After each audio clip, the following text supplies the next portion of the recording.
Grup RS Siloam merayakan 13 tahun berdirinya RS Siloam Makassar, dengan tema Unstoppable at 13, Fighting for Health, and Serving with Heart. Perayaan ulang tahun ke-13 ini menjadi bentuk komitmen grup RS Siloam untuk terus memberikan pelayanan terbaik bagi masyarakat, khususnya di Kota Makassar dan wilayah Indonesia Timur. Acara berlangsung sederhana namun penuh makna di lobi utama Siloam Hospitals Makassar, Jalan Metro Tanjung Bunga nomor 3, dengan dihadiri jajaran manajemen dan tenaga medis rumah sakit. Hospital Director Siloam Hospitals Makassar, Dr. Nike Novitasari Mars, mengatakan momen ulang tahun ini menjadi semangat baru untuk terus berinovasi dan meningkatkan mutu pelayanan.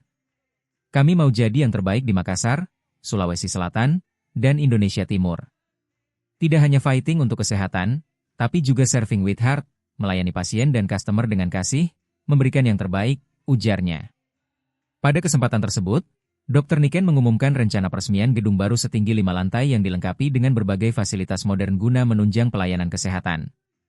Ia menjelaskan, beberapa layanan sudah beroperasi, termasuk OPD eksekutif di lantai 2, ICU, NICU, HCU, ruang kantor di lantai 3, dan 47 kamar rawat inap VIP di lantai 5, sementara layanan radioterapi disiapkan di lantai 1. Soft opening sudah berjalan, namun grand opening gedung baru akan dilakukan akhir tahun ini, tambahnya.